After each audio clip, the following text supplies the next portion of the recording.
From imprudent purchases and stupid investments to unforeseen legal troubles and relationships gone sour, the ways in which newfound wealth can be mismanaged are varied and often puzzling. Through a blend of anecdotes, statistics, and expert insights, we'll unravel the intriguing narrative of how these 10 lottery winners managed to transform their enviable circumstances into cautionary tales. 1. Denise Rossi. Denise Rossi's story is an intriguing blend of personal relationships and legal complexities. She tied the knot with Thomas in 1971. However, the story took a twist in November 1996 when Denise joined a lottery pool organized by her co-worker, Bernadette Curcio. This group pooled their resources, contributing $5 each week in the hopes of hitting the jackpot. Denise, however, only stayed in the pool for 3 weeks, withdrawing around December 1st, 1996. Late in December of the same year, Denise received a call from Miss Curcio that turned her world upside down. The group had struck gold, winning a substantial $6,680,000 lottery jackpot. Denise's share amounted to a staggering $1,336,000, to be paid out in 20 annual installments of $66,800 after taxes. Denise confessed that she hesitated to tell her husband Thomas, fearing he might try to claim the money for himself. She even visited the Lottery Commission office, revealing her marital status as married but contemplating divorce, and following their advice to file for divorce before receiving the first installment. Early in January 1997, Denise initiated divorce proceedings in the Los Angeles Superior Court. The fact that she withheld the news of her lottery windfall from Thomas and filed for a divorce 11 days after winning showed her selfish streak. Using her mother's address to receive lottery-related communication helped Denise maintain the secrecy. Thomas was served with the dissolution petition in January 1997. The two engaged in discussions about settling the divorce on the same day. Interestingly, Thomas did not have legal representation during these proceedings. Instead, he met with Denise and her attorney to finalize the dissolution. Denise submitted financial documentation such as a schedule of assets and debts, a final declaration of disclosure, and an income and expense declaration dated January 1997. What was striking is that throughout these proceedings, Denise never disclosed her lottery winnings as community or separate property. This omission laid the foundation for the subsequent legal battles. Fast forward to 1998, and Thomas found himself filing for bankruptcy.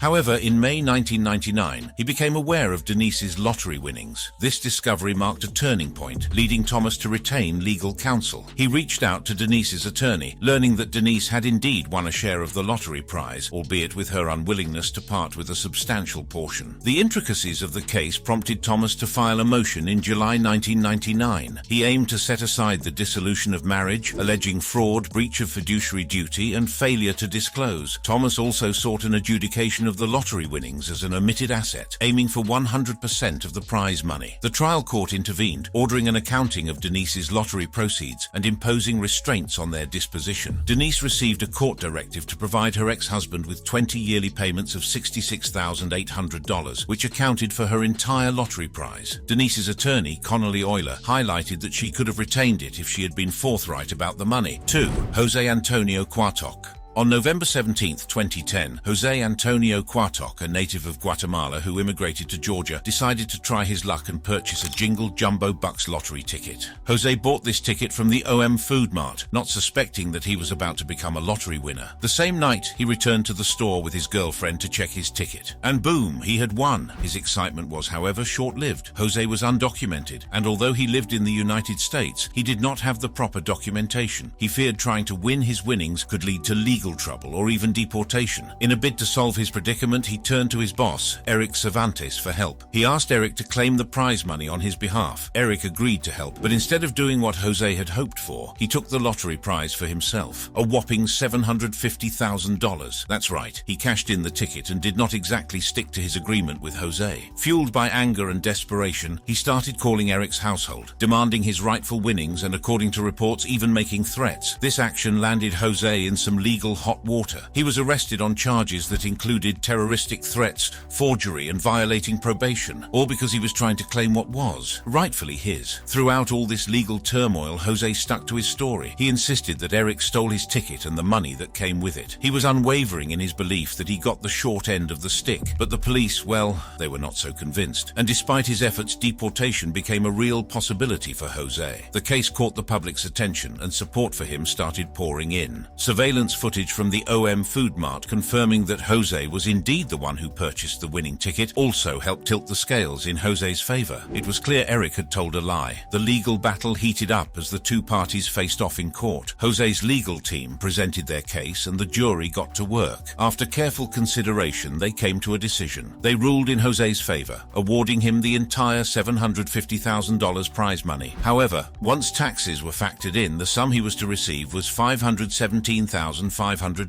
On top of that, he was granted $207,000 in attorney's fees and an additional $25,000 in punitive damages. That was a significant victory for Jose. It was later discovered that in Georgia you don't necessarily need to be a citizen to claim lottery winnings as long as you meet the age requirements. This detail underscores that awareness of the law is crucial, even in unexpected situations like Jose's. He faced different legal troubles despite being granted the right to stay in the US during the civil case. In 2011, he was arrested for driving under the influence in Houston County, which triggered an Immigration and Customs Enforcement ICE hold. His situation garners sympathy, as his lawyers argue that his life could be at risk if he's deported, especially considering that his family's home in Guatemala was targeted after news of his lottery win spread. 3. Justin Reiter.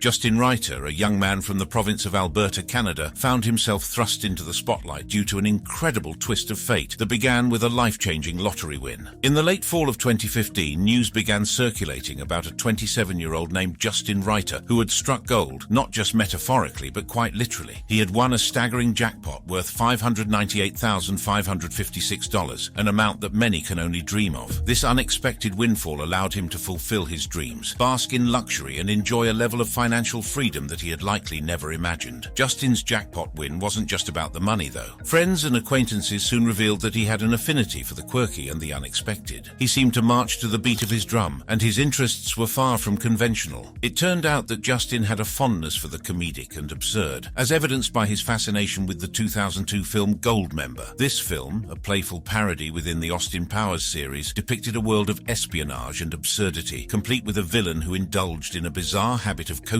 his victims' intimate parts in gold. It was this very concept that seemed to captivate Justin's imagination. Inspired by the extravagant and almost surreal act portrayed in the movie, Justin made an audacious decision. He resolved to celebrate his newfound wealth in an unforgettable and daring manner by gold-plating his testicles. The simplicity of merely painting them wasn't enough. Justin yearned for the genuine luster of precious metal. And so, armed with the enthusiasm of a man embracing the extraordinary, he embarked on this unique endeavor. With determination and resourcefulness, Justin set his plan in motion. He began by applying lead-based paint to his private parts, perhaps unaware of the dangers ahead. But not content with just a superficial transformation, he aimed for authenticity. Seeking the services of an automotive-grade gold plater, he borrowed the necessary equipment from a local garage to take his eccentric vision to the next level. However, fate took a tragic turn for Justin. A mere 12 hours after completing this peculiar operation, he was struck by a series of health issues that ultimately proved fatal. The whimsical decision that he had made in a moment of celebration left behind a story that was both bewildering and cautionary. The complications from this led to his death. Autopsy reports soon revealed the sobering truth. Justin's life had been cut short by lead-based paint poisoning. The incident sent shockwaves through his community and the broader world as news outlets picked up the story, captivating readers with its blend of the bizarre and the tragic. 4. Alicia Battle.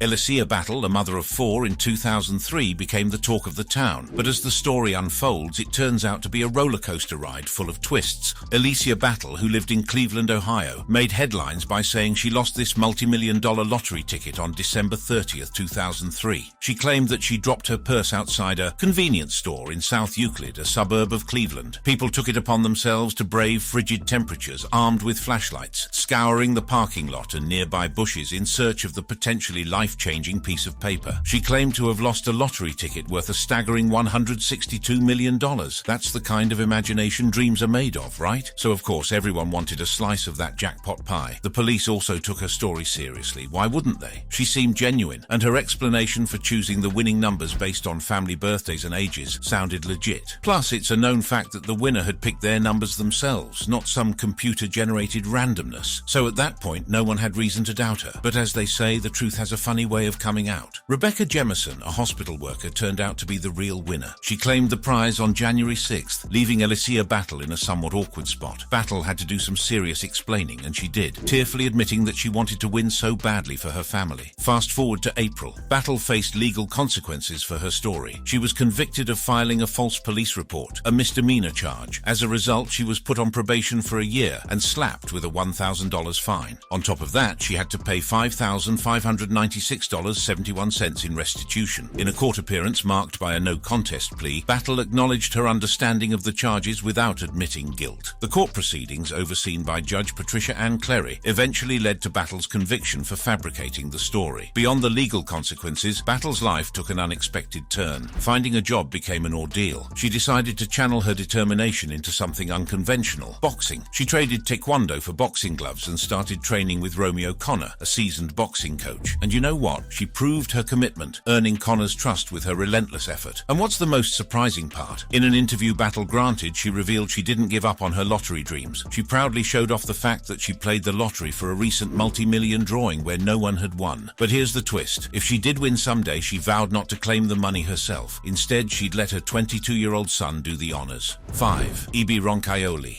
Ibi Ronchaioli's roots trace back to Hungary, but she settled in Ontario, Canada. She and her spouse, Dr. Joseph Ronchaioli, shared a remarkable 3-decade-long marital journey. The couple settled in Vaughan, Ontario, a city located north of Toronto. Joseph, Ibi's husband, enjoyed a thriving career as a gynecologist. In 1991, Ibi Ronchaioli and her friend Lyudmila Hutin experienced an unexpected twist of fate when they won an incredible $10 million jackpot in the Canada Lotto 649 game. This momentous win catapulted them into the spotlight and significantly altered the trajectory of Ibi's life. At the time, this massive sum of money promised newfound opportunities, dreams fulfilled, and financial security for Ibi and her family. With her share of the winnings amounting to $5 million, it was a life-changing windfall that held the potential to reshape her life in unimaginable ways. However, as time progressed, the effects of this monumental win began to reveal themselves in both expected and unexpected manners. While the immediate aftermath of the win was likely filled with celebrations and aspirations, the reality of handling such a substantial amount of money set in. Managing sudden wealth can be as challenging as it is exciting. From various accounts and reports, it seemed Ibi may have chosen to keep a significant portion of her winnings private, not openly disclosing the full extent of her newfound financial status. This decision might have stemmed from a desire for privacy, or perhaps the hope to protect herself and her family from potential complications that come with substantial wealth. Unfortunately, as years went by, Ibi's relationship with her husband, Dr. Joseph Ronchaioli, began to unravel. Despite their outward appearance as a happy couple, behind closed doors, their marriage was reportedly strained, and they were leading increasingly separate lives. This marital discord likely put additional pressure on Ibi, who was also grappling with personal struggles, including alcoholism. As the years passed, the financial landscape took an unexpected turn. Contrary to the expectations that a multi-million-dollar win might bring lasting financial stability, Ibi's net worth declined significantly. Reports suggest that by the time of her death, her total assets had dwindled to approximately $300,000. This stark difference between the initial windfall and the outcome raises questions about how the money was managed and allocated over the years. Tragically, Ibi Ronchaioli's story took a dark turn with her untimely death in 2003. The circumstances surrounding her passing were shrouded in mystery and controversy. Toxic levels of painkillers and alcohol were found in her body during the autopsy, alongside needle marks on her legs and feet. This discovery prompted suspicion and investigation, ultimately leading to her husband's confession that he had injected her with painkillers. Dr. Joseph Ronchaioli's admission cast a harsh light on their troubled marriage, the decline of Ibi's health, and the complex aftermath of her lottery win. The subsequent legal proceedings, where Joseph was found guilty of manslaughter, exposed the intricate layers of their relationship and the challenges of dealing with immense wealth. 6. Willie Hurt. Willie Hurt's story is one of both fortune and tragedy. Hailing from Lansing, Michigan, he stepped into the limelight in June 1989 when luck smiled upon him and secured a significant win in the Michigan Super Lotto draw. At that time, Hurt was leading the life of a devoted family man, married with 3 children. His win, a staggering $3.1 million, promised a brighter future for him and his loved ones. However, life doesn't always follow a fairy tale script. Over 2 years, Hurt's life took an unexpected and somber turn. His once stable family life unraveled, marked by a separation from his wife. Moreover, what started as a celebratory triumph morphed into a tragic downfall as he struggled with addiction to crack cocaine. Hurt's lottery prize, allocated in annual payments spanning 2 decades, held the potential to be transformative. Broken down, he would receive approximately $156,000 per installment. For most people, this sum would be more than enough to secure a comfortable and stable life if managed prudently. Sadly, Hurt's circumstances diverged drastically from the path of comfort and stability. The year 1991 brought a series of heartbreaking events. Hurt's struggles with addiction escalated, leaving him not only penniless but also grappling with personal demons. The week of September 19, 1991 proved to be a fateful one during his stay at the Birkwood Inn. During his stay at the hotel, Hurt crossed paths with Wendy Elizabeth Kimmy, a 30-year-old woman. For 2 days, they were involved in a chaotic mix of drugs and alcohol, and they had heated arguments that could be heard throughout the hotel. Tragically, their disputes resulted in Kimmy's untimely death. A gunshot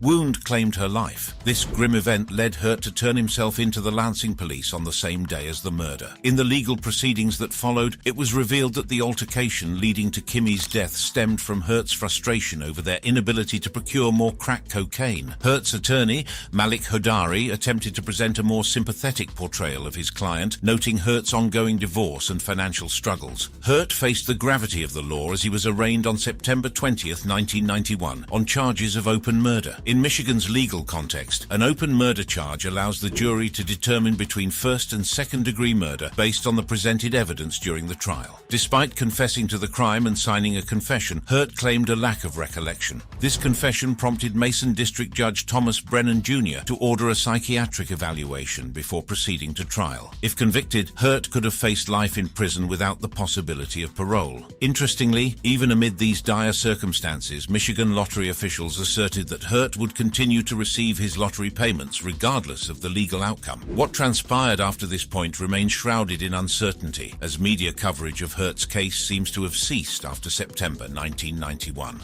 7. Christina Goodenow. Hailing from Southern Oregon, Christina's life was marked by challenges and financial uncertainties. As an unemployed individual solely responsible for her children's welfare, she found herself walking a tightrope on the edge of financial stability. Struggling to make ends meet, Christina's circumstances led her to make a series of questionable decisions. At the heart of her predicament was a stolen credit card belonging to her boyfriend's deceased mother, Inez Cornett. With this card, Christina ventured into making unauthorized purchases, amassing a total of $11,366.38 in expenses. These actions were carried out with an audacious flair, using Cornett's name and presenting identification that bore both Christina's photo and Cornett's name. However, the plot took a thrilling twist when one of Christina's purchases turned out to be a lottery ticket worth a staggering $1 million. This lottery win, a stroke of unexpected luck amidst her troubled circumstances, presented her with an opportunity for a better life. The winnings were set to be disbursed in yearly installments of $50,000 over 2 decades. After accounting for taxes, Christina's first installment amounted to $33,500. In an interesting twist of fate, she used a portion of this initial sum to settle her outstanding balance on the unauthorized credit card, an ironic financial gesture given the nature of her actions. It was in the process of getting an installment that she was caught and had to face the wrath of the law. The legal aftermath was both complex and compelling. A grand jury indicted Christina on a series of charges, including identity theft, aggravated theft in the first degree, forgery in the first degree theft, fraudulent use of a credit card, unlawful possession of methamphetamine, and cheating. The charges highlighted the gravity of her actions, painting a vivid picture of the consequences of her choices. Ultimately, Christina's case found its way to the courtroom, where legal arguments and constitutional questions took center stage. Her defense revolved around the application of the Eighth Amendment's excessive fines clause, arguing that the proposed forfeiture of her lottery winnings was grossly disproportionate to her crimes. This clause, which guards against punitive fines that outweigh the offense, added a layer of complexity to the proceedings. As the legal battle unfolded, the central questions revolved around whether her lottery winnings could be subject to forfeiture under Oregon's criminal forfeiture statutes, whether the excessive fines clause was applicable in this context, and if so, whether the forfeiture indeed violated the clause. Eventually, the Oregon Court of Appeals ruled that the Medford Police Department was entitled to the amount initially granted to Goodenow by the Oregon Lottery. The court's reasoning was based on the notion that the forfeiture didn't constitute an overly severe penalty, given that it involved solely the funds that Goodenow had acquired through unlawful methods. 8. Sharon Tirabassi. Sharon Tirabassi, a regular Canadian woman from Hamilton, Ontario, had a life that most of us could relate to. She faced her fair share of struggles growing up in shelters during her teenage years, but then in April 2004, something incredible happened that changed her life forever. Imagine this. She checked her Lotto Super 7 ticket and boom, she had won a jaw-dropping $10.5 million jackpot. That's like the plot of a feel-good movie, right? Before this big win, Sharon was living the everyday life of a mum raising 3 kids and living in a rented apartment. She had just started a job as a personal care provider but didn't even have a car to get to work. Her luck did a complete 180 when she found out about her lotto win. Can you imagine the shock and euphoria? With the win, Sharon's life transformed in ways she could hardly have imagined. She was incredibly generous, sharing her newfound wealth with her family and friends. She gave her parents $1 million and divided $1.75 million among her 4 siblings. Suddenly she was in the spotlight with friends, new and old, coming out of the woodwork to share in her good fortune.